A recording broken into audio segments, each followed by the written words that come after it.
Hello, my dear audience. In this episode, we're not gonna visit one, but two houses by John Lautner. The Jacobsen and Polin houses are placed next to each other, constructed around the same time and very similar, yet not identical. So, let's take a look inside. The houses are located at the north side of the Hollywood Hills, overlooking the city of Burbank in the San Fernando Valley. From above, the hexagonal roof structures make the houses easily recognizable. There's a curving road that goes up the hill, and from there is a steep climbing driveway that leads to the two houses.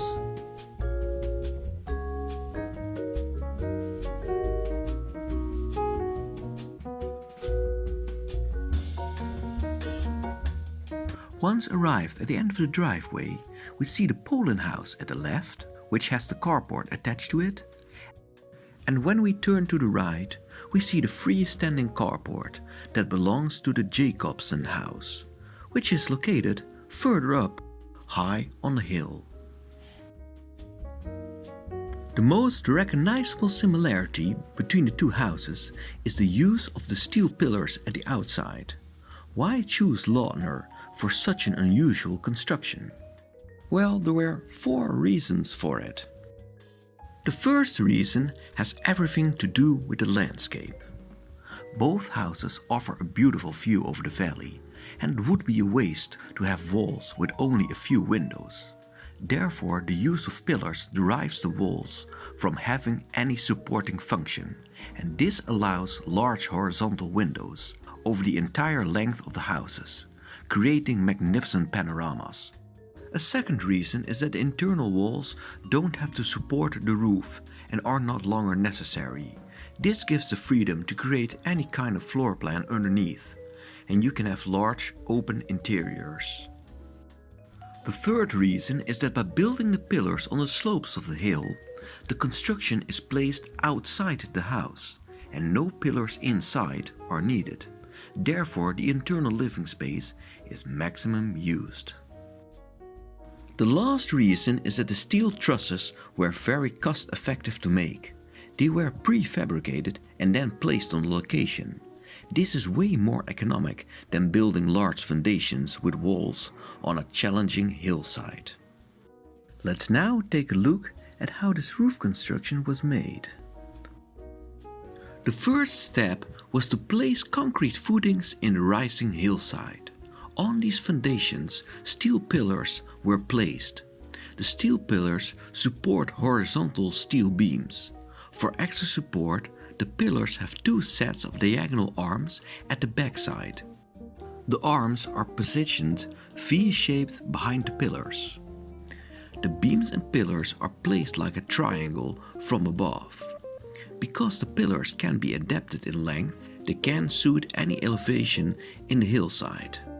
Over the triangle, a pattern of steel beams was placed, forming an unusual hexagonal skeleton. To create maximum support, diagonal arms connect the horizontal beams with the top of the pillars. When the construction of the skeleton was finished, the roof made of timber was placed on the beams.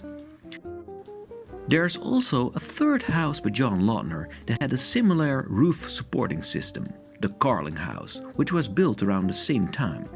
John Lautner never made the same house twice, and despite the pillars being the same, the Polin House has a very different way in which the roof beams were placed, creating a roof skeleton with a very different pattern. The floors of both the Jacobsen and Polin houses were made of casted concrete, and they are completely independent from the roof. Concrete pillars above the ground level make the floor horizontal, despite the climbing hillside. While the roof makes both houses similar, it's the floor plate what makes the Jacobsen and Polin house different. When you look from above, you will see that the concrete floor of the Jacobson house has a very different shape than the Polin house, which has a larger floor plate. The floor is not the only difference. Both houses have a living space that extends beyond the edges of the hexagonal roof. The structure beyond the roof edges is made of walls of timber and has a flat roof. These parts of the house are partly built on a concrete base plate, but also partly on the hillside. Again, the wings of the Jacobsen house are very different than the wings of the Polin house. First, we take a look at the floor plan of the Jacobsen house.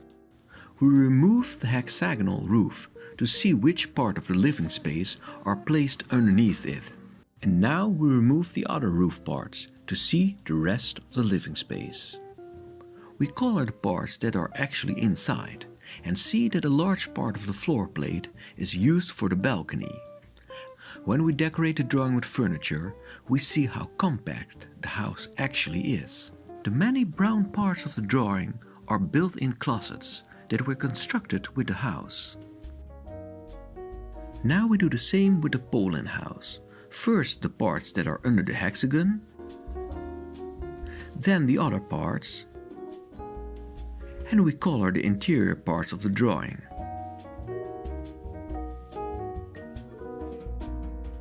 Important to notice is that the Polin house has a carport attached to it, while the Jacobsen house has a similar carport but then separated.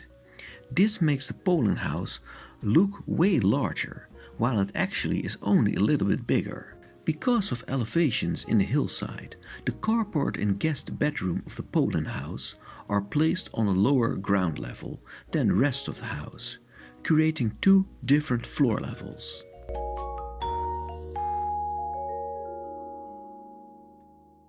First, we're going to walk through the Jacobsen house, and we need to climb up the hill over a stair to get access to it.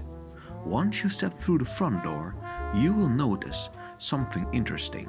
Because the internal walls have no retaining function, they don't go all the way up to the ceiling. This allows sunlight to go over the walls to the backside of the house.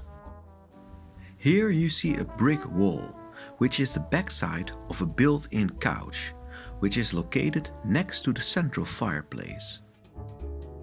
This is the only brick part of the house. In the same space is the dining area.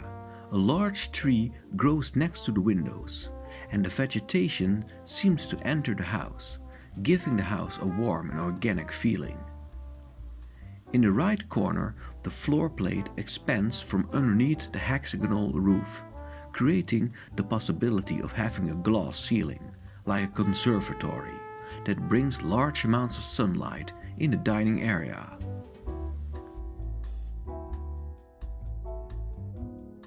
From the outside, the house looks like it is floating amongst the trees. The house has an open kitchen, but this was not always the case. On old photographs, you see that the kitchen was first separated by a wall, giving also the dining area a more enclosed character. One of the owners later decided to break open the kitchen.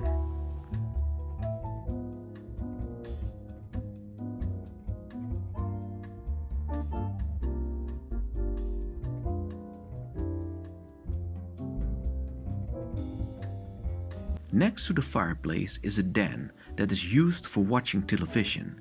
It has a very private feeling, and it keeps me surprising any time how good John Lautner could create places with different characters in the same space. Because just a moment later we step back in the living room and we have a very transparent feeling. Through the large glass sliding doors we step outside on the balcony.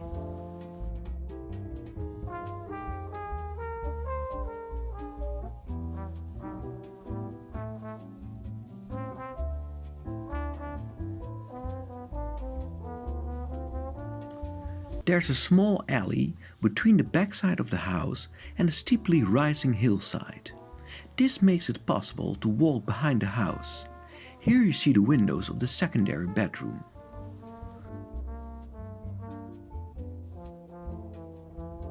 The bathroom has a large floor-to-ceiling window next to the shower. The master bedroom has doors that can swing fully open. However, this is a later addition and not an original design by John Lautner. At the other side of the bed is a wall that forms the backside of the fireplace. In front of the house is a terrace made of wooden risers placed on a hillside below the house. From here you can have a good look at the construction of the concrete floor. A final interesting detail is that this house was used as a film location in the 1998 movie Twilight. In this movie, the house is visited by Paul Newman.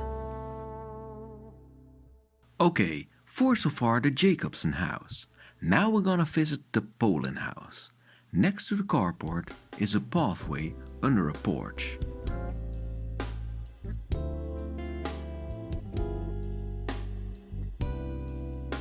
We pass the guest bedroom and climb up the stair to the front door. From here we walk in a living room.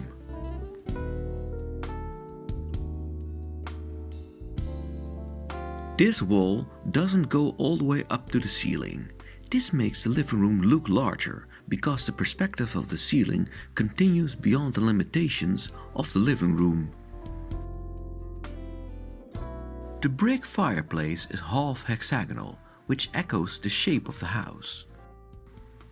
Although the house is small, the open plan and large windows make it look very large.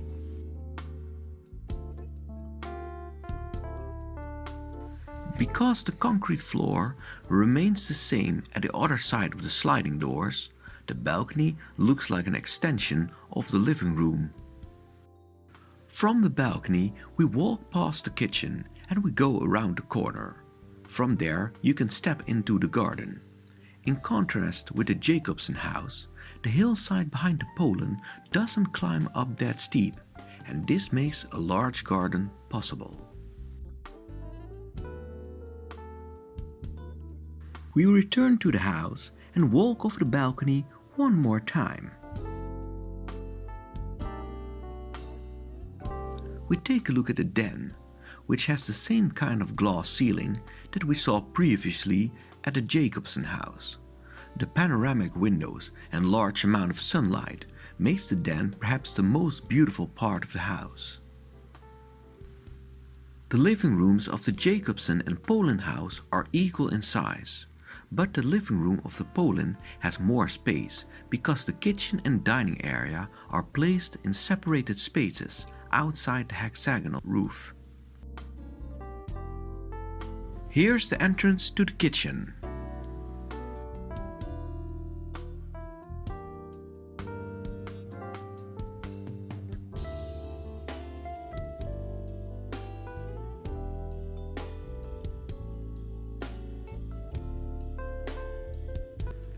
We take one look in the bedroom.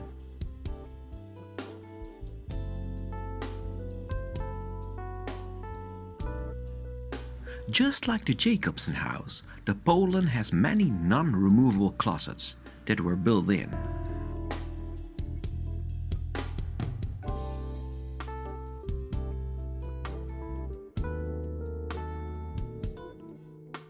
We end our tour with a view from below the hill. From here, the houses look spectacular and futuristic, and it's unbelievable that these houses were built almost 80 years ago. This was your tour guidance. Which one of the two houses is your favorite? Let me know in the comments. Thank you for watching, and I'll see you next time.